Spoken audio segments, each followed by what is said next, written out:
I have a MacBook Pro, and the description it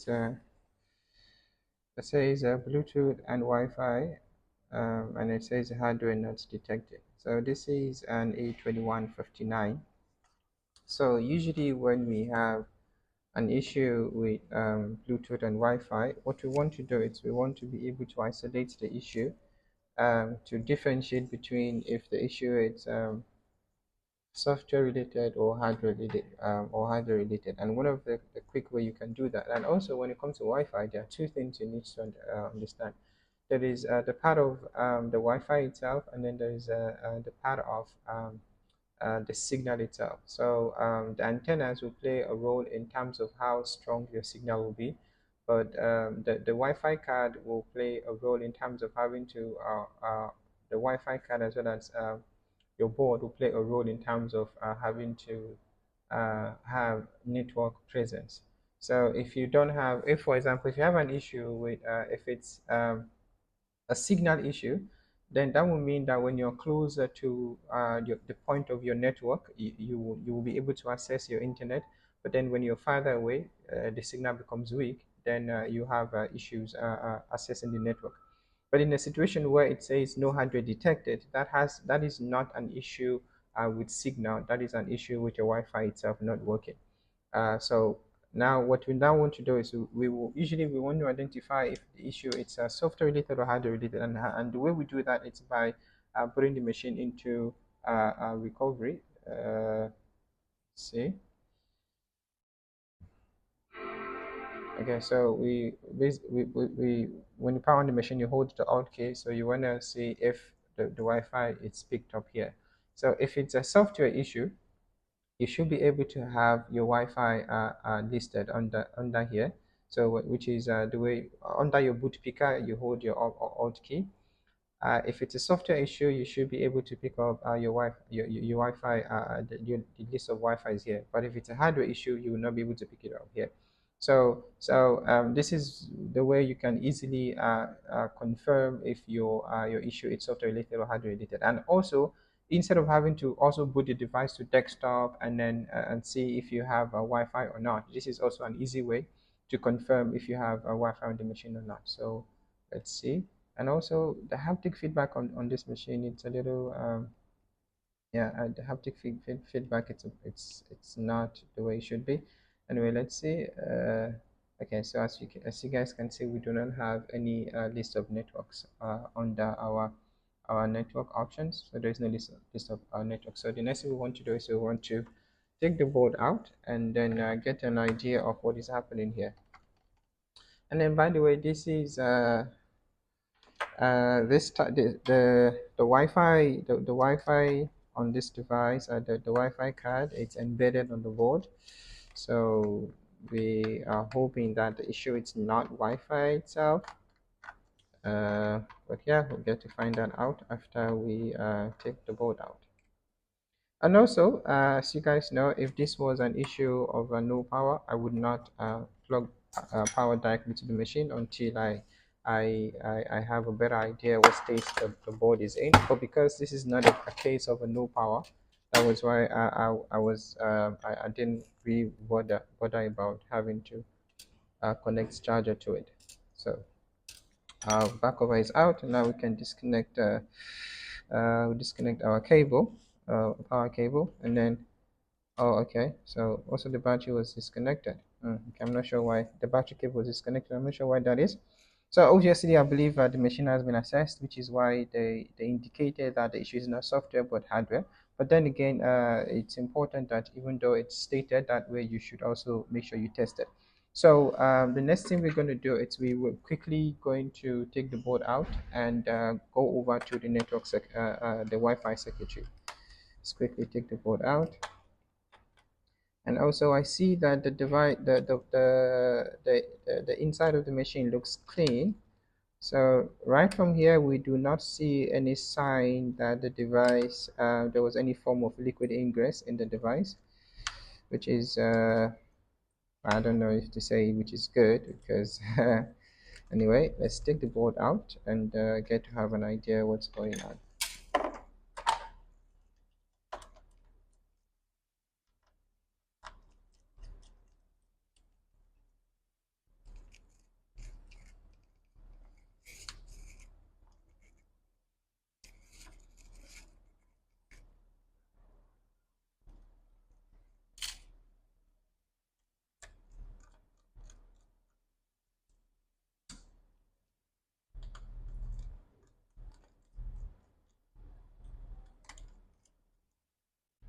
So what I was saying when I was talking about the antennas, the network antennas, I'll show you guys what I'm trying to say now. So these are the network antennas, and this is where they make contact to the board. Now, even though these two cables are disconnected, which are the network antenna cables, even though these two cables are disconnected, when you are closer to the network, you will still be able to pick up the list of networks. So the only thing then is when you are far away from the network and you get a poor signal. But in this case, we see that we do not have anything at all on the network list, even though we are closer to our Wi-Fi. We have a network close by, so we are not able to pick up anything on the list of Wi-Fi.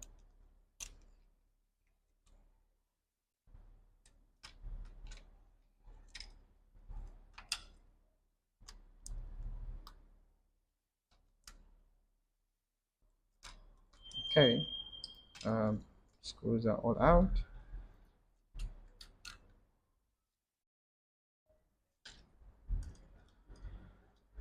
So now one cable. Okay, board is out. Let's now put the shell on the side.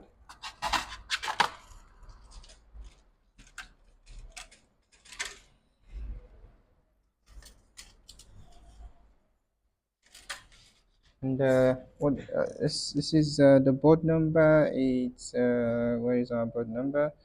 820 dash 01598. This is the 2019, by the way. This is the revised non-touch bar. Which was as you guys know, the non-touch bar was discontinued in 2017, and then in 2019 they had to revise it, but this time with a touch bar.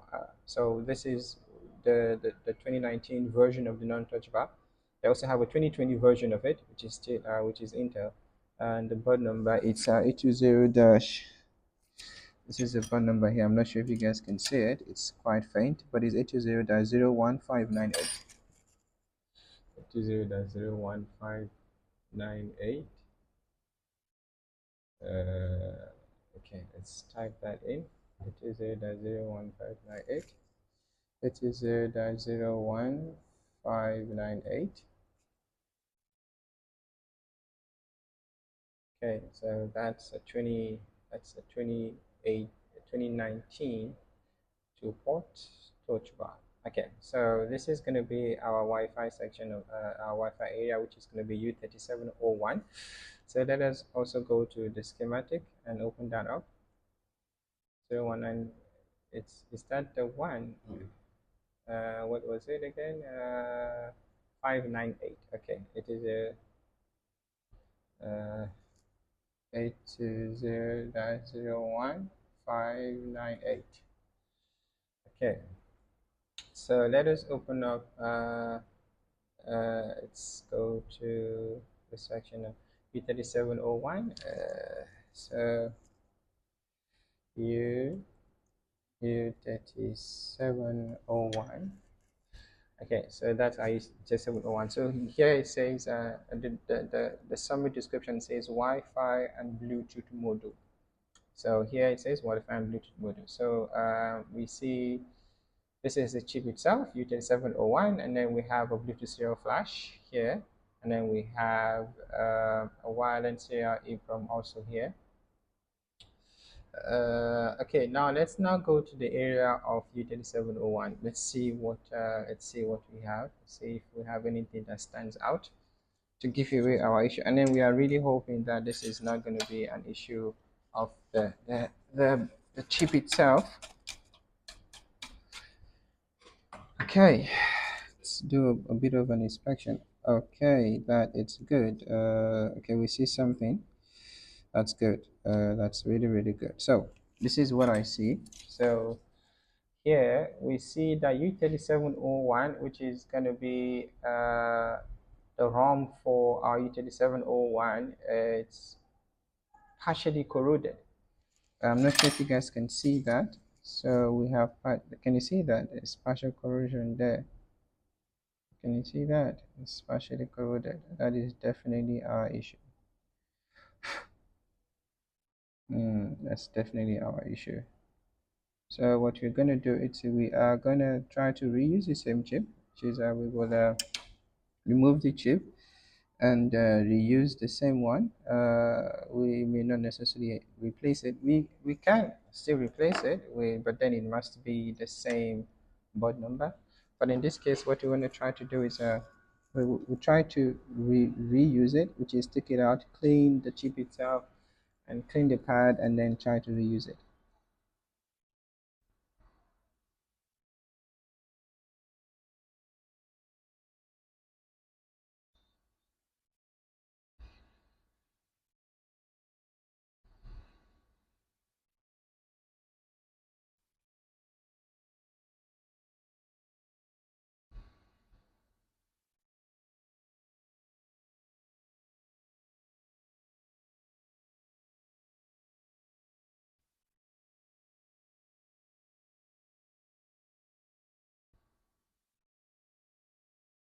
Another thing I'm doing is I try to slightly tilt my hot air away from the chip itself because I don't want to melt the balls under the chip because that can mess it up.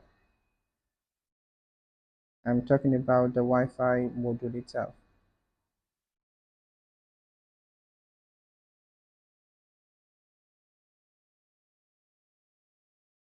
Okay, so I'm sure you guys can see what I was saying. You see we have dirt, see underneath the chip. So what we're going to do is we will clean that up and also clean up the chip. And as you guys can see, you see we have that on pin, these two pins here, and those two pins are primarily, so that is primarily that is the voltage to the chip, which is so this is not connected, this is another connected pin. However, pin 8, so what is happening currently is that U3710 does not have power to it, and that is because of the corrosion that I just showed you guys now. So what we are going to do is we are going to clean the chip itself and then clean where the chip needs to sit and reinstall it. Hopefully um, we should now have a working Wi-Fi and Bluetooth.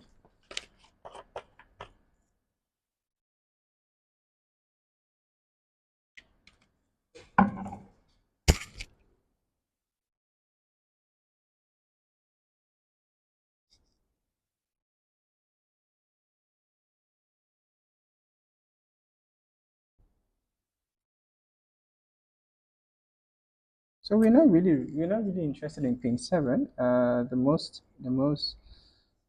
pin we are very much interested in is the pin 8, which is the 1.8 volt, the power line for the chip.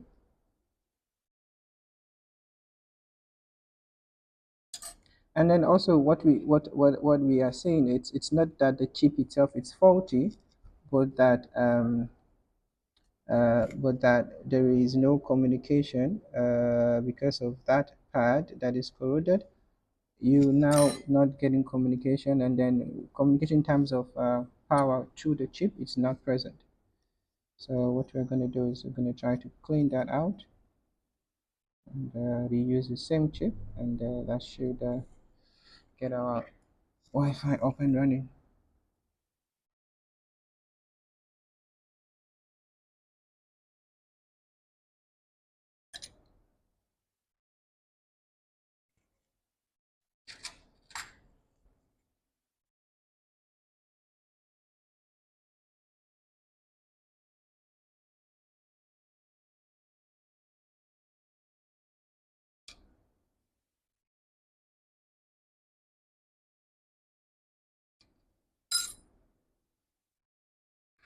Okay, that's done. The next thing we want to do is we want to apply solder on the pad.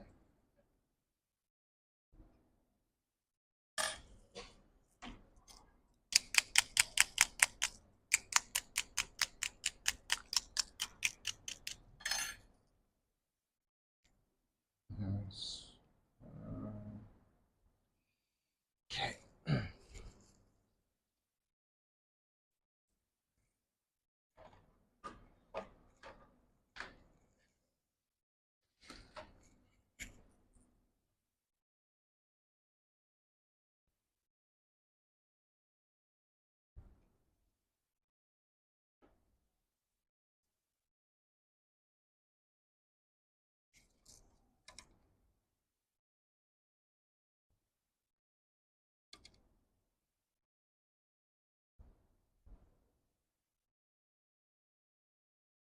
So one of the pad is out, but then I'm not going to worry about that because that is the pad that is not connected. So yeah, I'm not going to worry about that.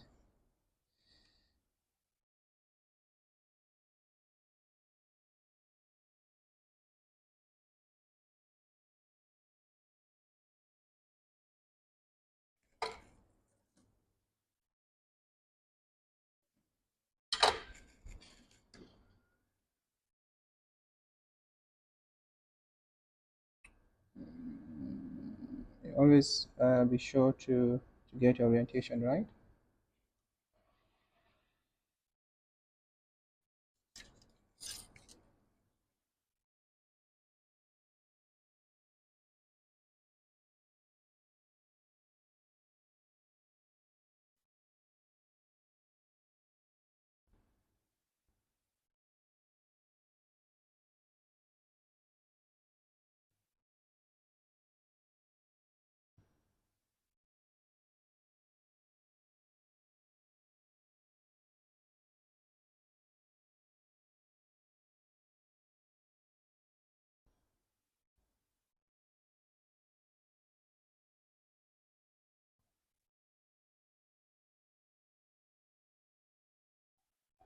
Okay, and let's remove the excess solder on the side.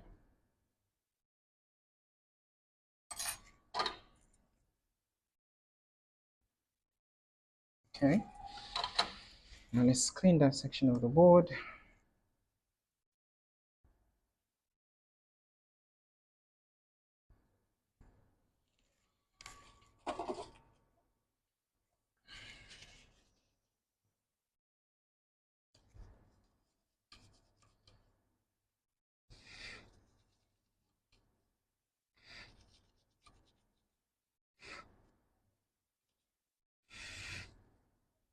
Okay, let's see if we have see if we now have Wi-Fi up and running, or we may have to look into the issue again, which in any case we may have to either replace the chip itself, or sometimes it may be that um, the installations it's not properly done in terms of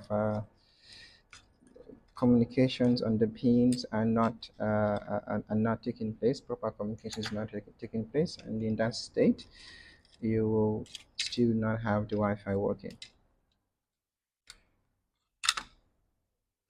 Okay, so we are going to connect the cables that we need to do the testing. So we are going to connect the trackpad because that will help us enable the keyboard that we need to hold the Alt key. And we are going to connect the screen, and then we are going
can see now we have Wi-Fi that is working, unlike before that we didn't have Wi-Fi working.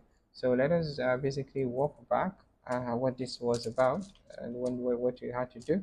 So the machine obviously had no Wi-Fi, no Bluetooth, and no Wi-Fi at all. So we took the board out, and then we found corrosion by U3710. Now, the primarily U3710, it's primarily pin 7 and pin 8 were affected on the board as well as on the chip. So pin 7 is not connected, is not used. However, pin 8, this is where the chip gets the power to into it. And without power into it, the chip will not be able to function. So what we had to do was to remove it, address the chip itself, and then also address the pads. And then after that, we replaced it, and then we tested it. And then as you guys can see, we now have a functioning Wi-Fi. So we're just going to test that. Just going to test that again, and then so hold down the Alt key.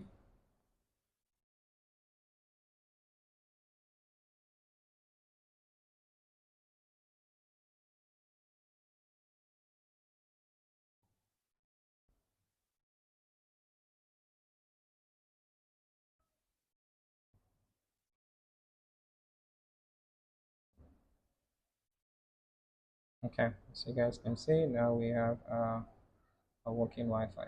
Okay, thank you guys, and then I will see you guys in the next one.